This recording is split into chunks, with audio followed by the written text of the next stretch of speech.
I am Kwitsel Tattle. I am unceded, I am unsold, and I am unconquered. I am standing before you, disgraced for the decision that happened today, re-electing Pipeline Perry. A genocidal act increasing the missing and murdered numbers, increasing climate change, increasing the death of all living things, things that you and I cannot see every day. The paramilitary moved in across the street 4 days ago, 8098 Shelmont Street. They moved into 8099 Shelmont Street. It was the Vancouver Sun's photographer's mother, a photographer. The mother came and told me that the paramilitary moved in to the gates. She counted, by the time she counted, I should say, was over 30, and they had been going inside those gates. On the same day, Wednesday, the day I was at Camp Cloud with many other Camp Cloud members from all walks of life, I, as a Coast Salish woman, am asking for a third-party adjudication and a re-review of the count that happened because there's a bias. Caroline Bennett, the Minister of Indian Affairs, is in a conflict of interest when she's advocating for Pipeline Perry, and that is against the rules. We have a first order of government, United Nations Declaration on the Rights of Indigenous Peoples, then federal law. Both my Coast Salish law and anyone unceded or ceded are all treated like Indians under the Indian Act. And now we're using the Indian Act under a disguise of a nation to nation. The Mikisew, shame on you, genocide, Mikisew, chief and council, increasing the numbers of our missing and murdered. They're not even thinking about the whales or climate change when they're making these decisions. The third order of government, being the province, I have a protection, an affidavit that is written by myself, affidavit of Kwitsel Tattle, and it's in the Supreme Court of British Columbia, which states that no police or RCMP, my last line, the sacred fire must not be extinguished or moved by the defendant or the RCMP. Since yesterday, I've been warned by Tsleil-Waututh. One of the band members came up and used my English name, Patricia Kelly. I don't want you to get hurt. I said I'm decolonizing one name, one word at a time. I am Kwitsel Tattle. It means grizzly bear mother. What is your message? I don't want you to get hurt, says a Tsleil-Waututh council member inside of the AFN hearings today for the vote. Another came from Cedar George. He apologized for issuing an order, apparently by the elders of Tsleil-Waututh. My surrogate mother is Irene Alec. Her sister is Marie George. Marie George, apparently with a couple of others, through their grandson, Cedar George, a young man that I helped with at times over his whole life because my son and him grew up together, issued in front of the RCMP 2 cop cars left on that January 10th. You're in trespass, Auntie. And he puts his head down. Then he came 3 days ago to Camp Cloud and said, I'm sorry. On my own volition, I'm sorry. January 10th, he was ordered, apparently, to tell me that I'm in trespass, even though my Tsleil-Waututh surrogate family members know that I've been on the front line since my children, since I was born, my grandparents. All of the genocide by the police, the courts, and the judges, these are put in place according to the protections assorted for non-Indigenous people or settlers. I am requesting for third-party adjudication according to saying to the Mohegans versus the Connecticut. In that case, the Connecticut's were being very violent towards the Mohegans. The Mohegans had this deal still with Britain. They asked Britain, Queen Anne in 1704, for a third-party adjudication. No one has unbanded that process, and as a federal Indian with federal standing and federal authority and federal negotiations, federal everything, at minimum, on my left shoulder, the Constitution Act 1982. I am not a criminal, and nor are any people that are frontline protectors. Camp Cloud is a non-drug, non-alcohol, non-violent place to be to oppose bitumen. We are not prepared. We could have an earthquake. There's only 75 whales left in our Salish Sea. We have climate change, all these things that Canada is promising. I'm now requesting, as an authority under the United Nations Declaration on the Rights of Indigenous People, for third-party adjudication on the vote, because Caroline Bennett should not have been pushing for Pipeline Perry. That is against the rules, and I want the world to listen and please respect water. Everybody came to our country, so-called North America, and escaped asylum for the way your own countries treated you. And now I'm requesting you to be on your best behavior.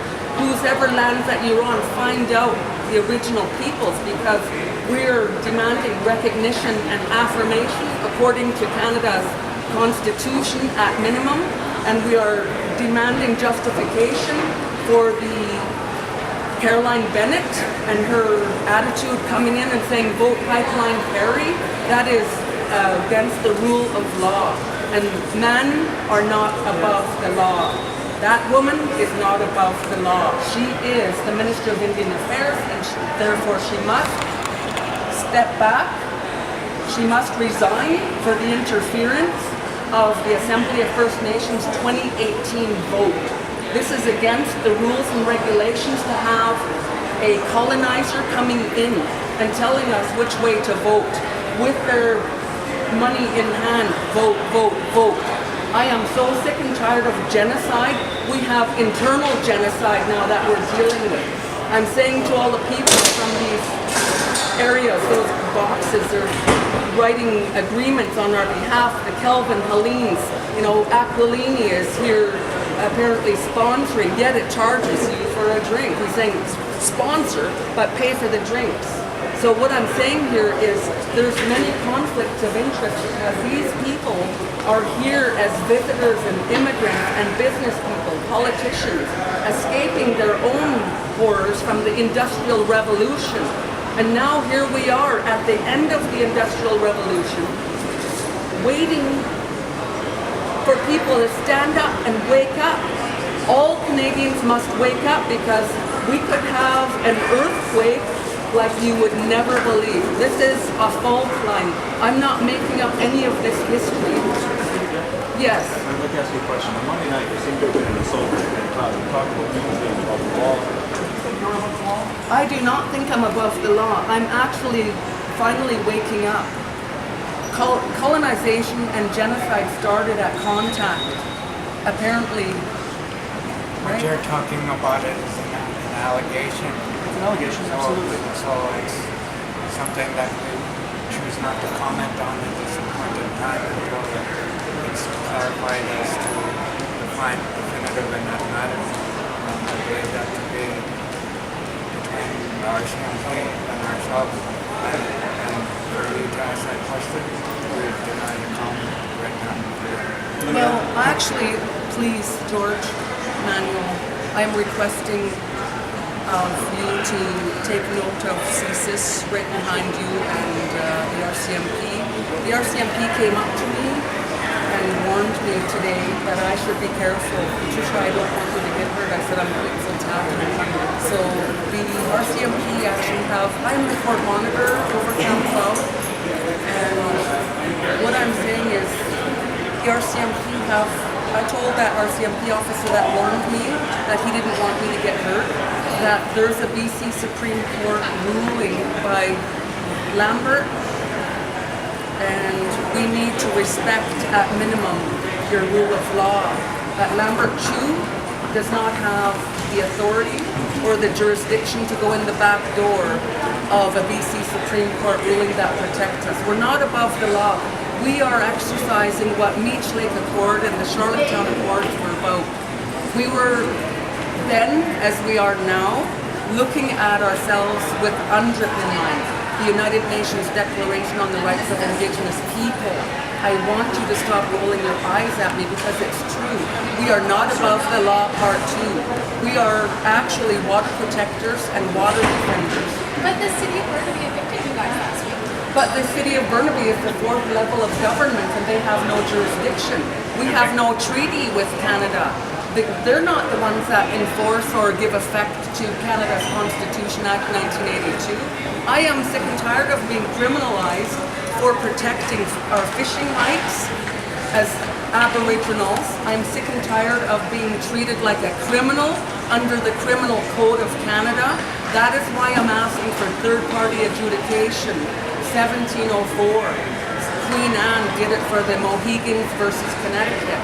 We can do it in 2018, and I'm looking for the United Nations Declaration on the Rights of Indigenous People, and possibly I've spoken to the United Nations in the past. They've made it out here. I'm looking for maybe the US military is inside Kinder Morgan Canada gates. That's what I'm thinking. The RCMP marched out like they were Aryans protecting. Police, judges, and the courts were put in place to protect immigrants, not Indigenous people. Third-party adjudication is necessary. I'm demanding justification for Caroline Bennett being here today at all. Are people safe if they come visit Camp Cloud? Yes. Should people feel safe? They should feel safe and welcome. If you come with good intention to protect water and defend the whales and the eagles and our trees and raise awareness without violating the BC Supreme Court injunction that protects Camp Cloud right now. I don't have to have their protection, but I do. I'm actually prepared with a lawsuit over this situation with the BC Supreme Court. They've written back to me saying, please, you didn't announce what you were suing us for, so please drop the charges, otherwise it will cost Canadians a lot of money. And I'm like, wow, Indian residential school, boondoggle, Aboriginal fisheries, the boondoggle, farm fisheries, over infesting our waters, a Minister of Justice that is using her bailiwick against Indigenous people freely, without... You guys keep on bringing up an assault that happened, apparent assault. Legit. And you guys kind of seem like you're of a very similar mind as those people that showed up at the camp that day. No, We're just looking for answers. Well, looking for some sort of explanation. If people don't feel safe at Camp Cloud, those folks that came here made us feel unsafe. how? They were taking pictures of sleeping people. They were taking pictures of a sacred fire. They were taking pictures of license plates of vehicles. We have no idea who they were. They didn't announce who they were. or what they would do with that information. So we were feeling unsafe. Those people that came there were malicious. They weren't there as friends, that's for sure. We've received death threats there, and that's not okay. By suits and boots. but your response, allegedly, adequate, appropriate? I would say so. That's a very aggressive stance to take with people on a public street. What's the aggression? There was no aggression. I don't know what you're talking about. We're talking about water. I feel like you guys are accusing us. We just want your... I'm asking you a question. That's one not a thing you question. gotta I feel like you guys are accusing us. You guys are putting forward a negative energy on Camp Cloud, and you're broadcasting it all over the place. The thing is that Suits and Boots came to us, right? They told us their story. So Oh, we you know about Suits and Boots? Did you know about the death threats that they gave us? No, I didn't. Well, why don't you ask Suits and Boots about their death threats regularly? Yeah, they threatened to cement my mom's feet and throw her into a tailings pond. That's fucked up. That's more aggressive than anything that we've ever done. We're trying to protect our land and our rights, and you guys are here to delegitimize us. That's all you guys are doing. I can see in your eyes that you are not a friend to me. I can see that. I can see in the way that you... No, I can see the way that you approach us. misinterpreted it. Sorry. No, that's not a misinterpretation. I can read body language quite clearly. And you're not here as a friend. I'm here as a journalist. I'm not here as a friend. You're not just You're right. a journalist. No, you know what? You're somebody who has a vested interest in Canadians, the original Canadians, First Nations people, being dispossessed from their land. Because you know what? Every bit of wealth that you have is because of us. The reason you have a home is because of us. Don't speak for all natives. I'm native, and you don't speak for me. Well, of course. Whoa. Water is life. Thank you for your time. Really appreciate it. We're youth. We just need to move over. If we've got the gentlemen and the people Thank you for your trying to come in the attendance. dojo, we can just step over a couple of feet. We've got to keep this way clear. I don't speak for all of us. We just got to get the folks to be able to keep filming in.